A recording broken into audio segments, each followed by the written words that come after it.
This time, as part of the series about the main battles between animals of different eras, we'll talk about the Triassic Period.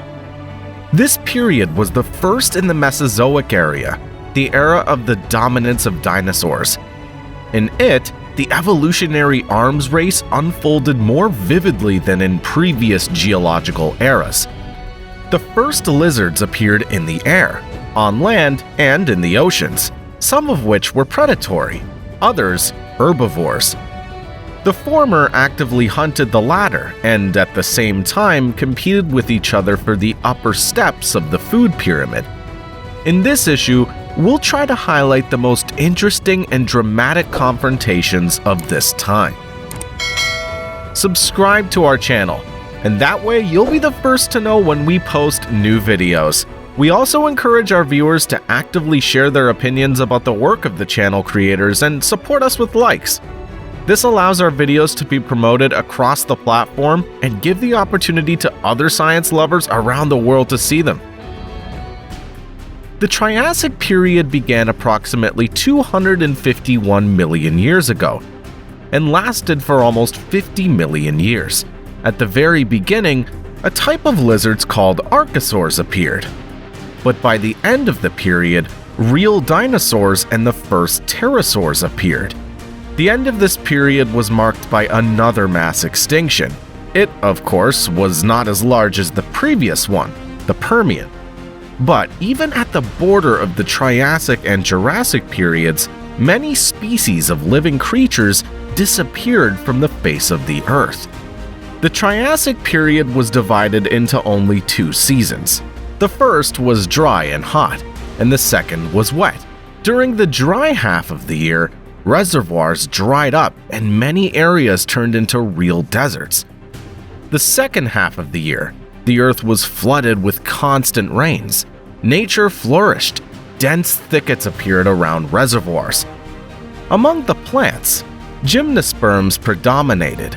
These were mainly conifers, cycads, and ginkgo. A large number of new species of ferns also appeared. New species of foraminifera, single-celled amoeba-like creatures placed in a shell, appeared in the seas of the Triassic. 6-rayed and reliable 8-rayed corals also appeared. Shark-like and whole-bone ray-fin fish began to predominate among fish. Also, unique lizards called Pachypleurosaurus could also be found in the reservoirs of the Triassic period. This type of nodosaur didn't grow more than 1 meter in length. The species that gave the detachment its name lived in what's now Italy, Romania, and Switzerland. Their elongated body with a long neck and powerful tail was perfectly adapted for swimming. At the same time, the structure of the ear of these lizards suggests that they perceived sounds coming from above the surface of the water. They fed, like other nodosaurs, on fish and small marine animals. Nothosaurs were among the main marine predators of the early Triassic period, and they competed for the title of the main ocean predator mainly among themselves. Of course, predatory fish, like sharks, were also serious rivals for them. The largest nothosaurs grew up to 6 meters. They lived almost all over the world. The remains of these animals are found in Russia, China, Israel, North Africa, and other regions. Also, in shallow waters, one could meet such creatures as placodonts. In structure, the early representatives of this suborder were more similar to land animals, but gradually their tail acquired a flat shape. The limbs turned into flippers. Some of the 20 known species of placodonts acquired a bony shell. This element made them look like turtles. The largest of the placodonts grew up to 2.5 meters in length. They fed mainly on mollusks and crustaceans, but the real sea battles took place closer to the end of the Triassic period. At this time, in the seas and oceans, nothosaurs were gradually replaced by new reptiles. Ichthyosaurs and plesiosaurs, both of them changed their land lifestyle to an aquatic one. Both varieties turned out to be ideally adapted to hunting fish and other sea creatures. but the dawn of both varieties came in the next, Jurassic Period.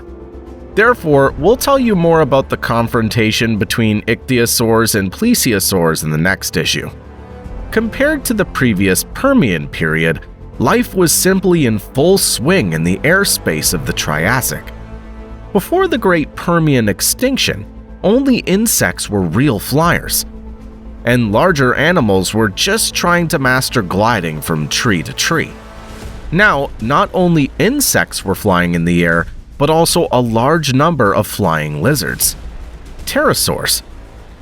Of course, their main food was fish and the same insects, but it's possible that in the struggle for a place in the sun, pterosaurs also fought with each other. Among the most famous flying lizards of the Triassic period, the following species can be distinguished. Eudomorphodon. This primitive pterosaur lived in what's now Italy between 208 and 210 million years ago. Its wingspan didn't exceed 1 meter. It fed mainly on fish. For this purpose, its mouth had 2 types of teeth: sharp fangs closer to the tip of the beak and small triangular teeth at its base. Ostriodactyl. Some scientists consider this pterosaur related to Eudomorphodon, but most researchers distinguish it as a separate genus. As you can understand from the name, it was discovered in Austria. These pterosaurs lived here about 215 million years ago. The wingspan of the Ostriodactyl reached 120 centimeters. It also had a bony crest on its beak and a long tail. Pitinosaurus. The name of this small insectivorous pterosaur is literally translated from Greek as flying lizard. Its wingspan was no more than 60 centimeters.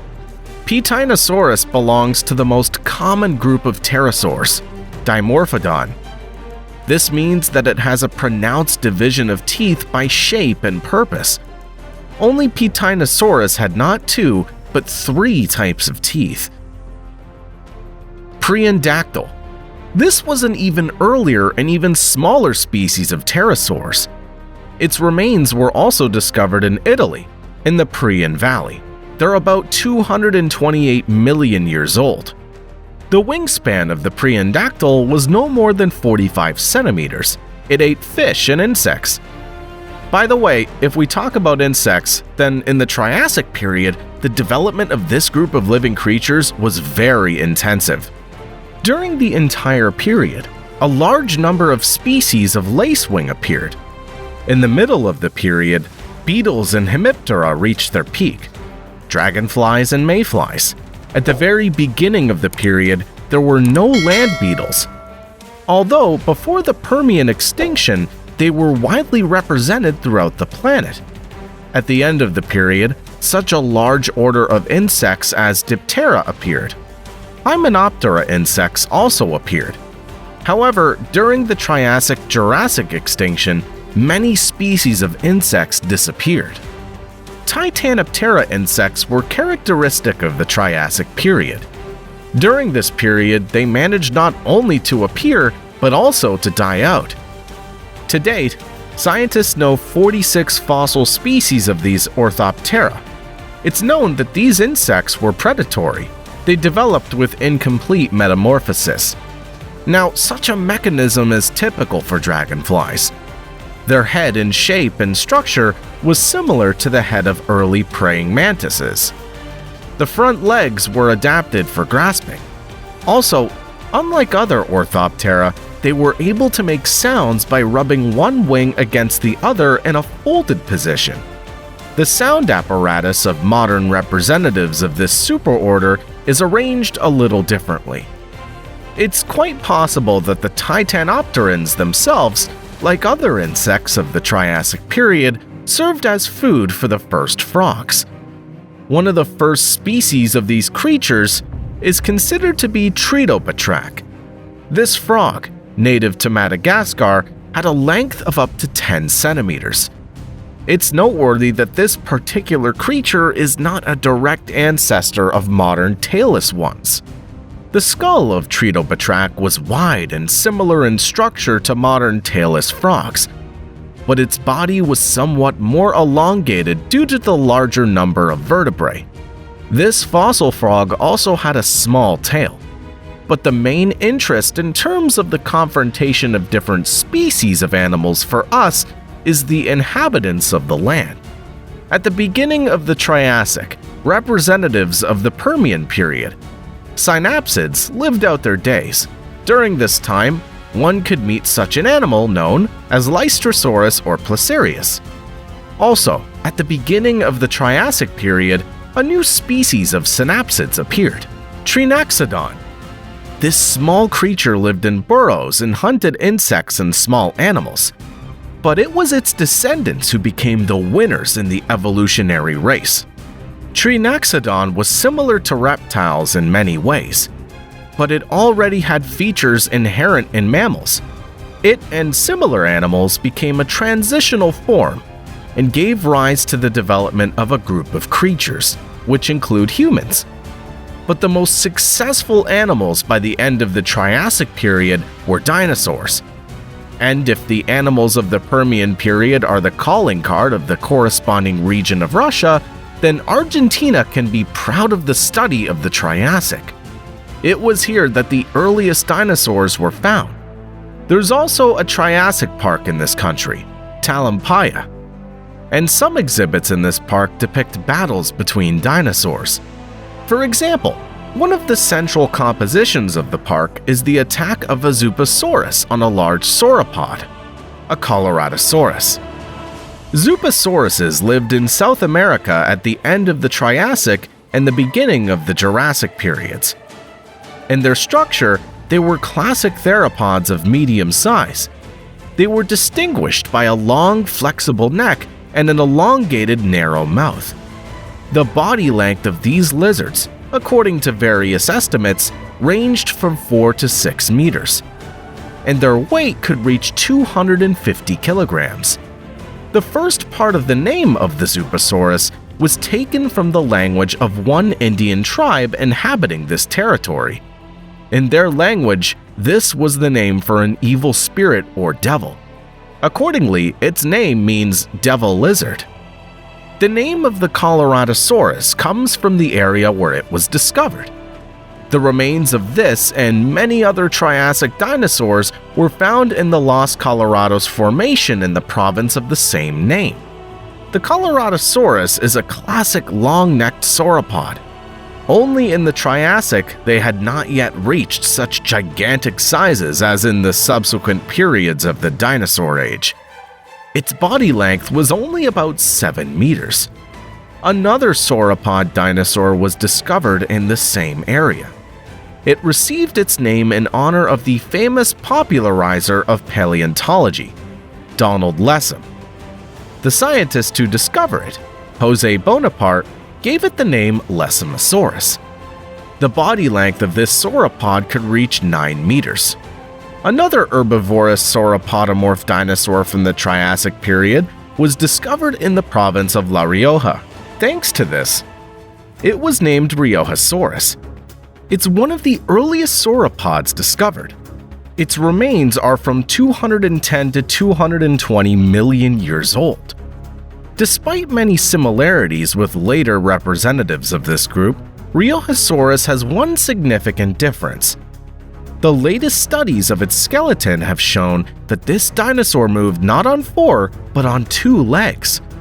All the sauropods described above could have served as prey for Zooposaurus or its relatives, but in addition to predatory theropods, other large predators lived in Argentina during the Triassic period.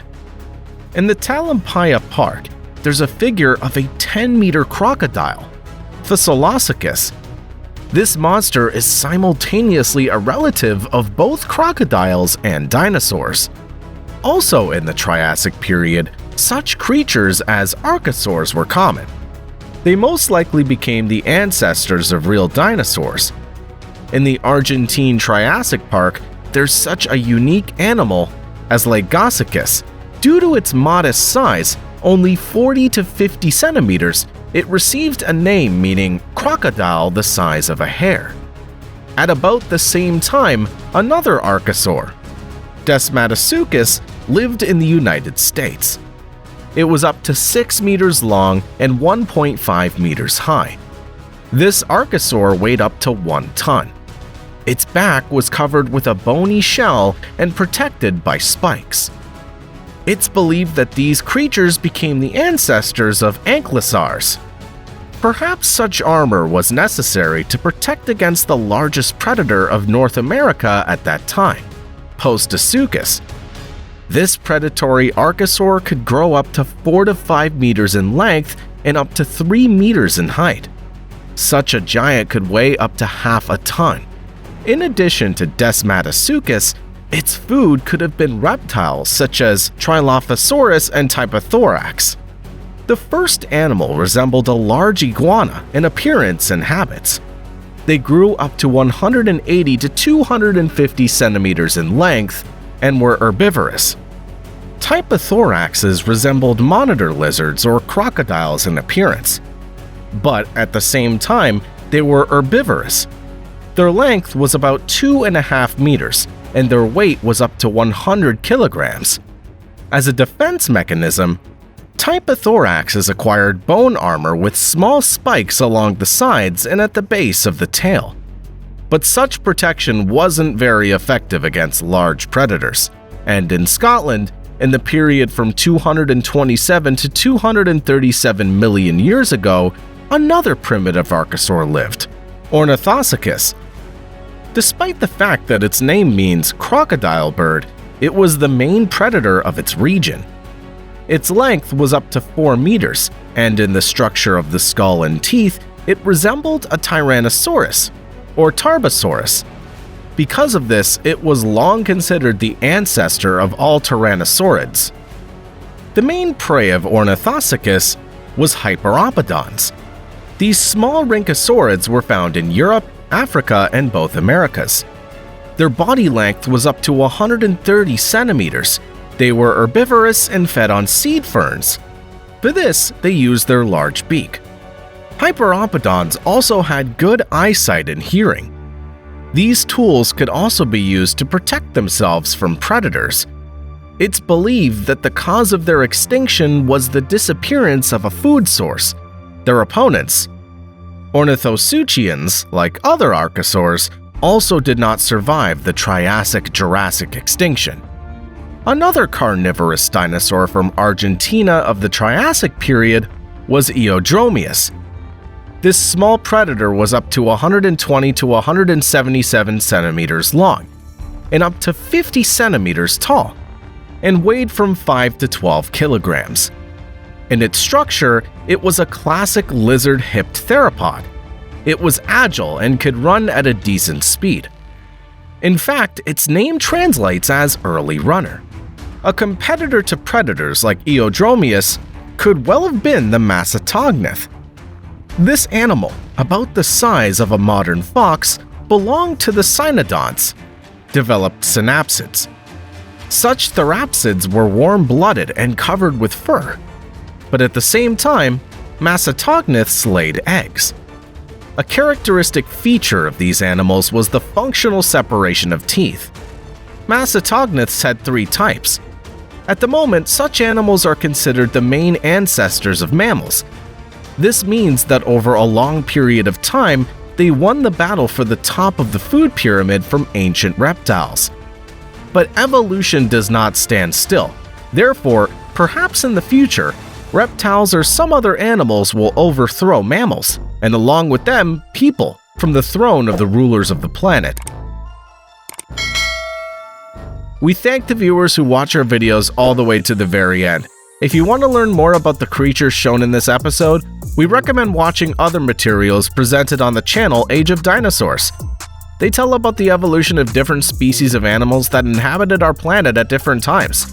Our other videos also touch on the topics of ecology and the relationship between humanity and nature.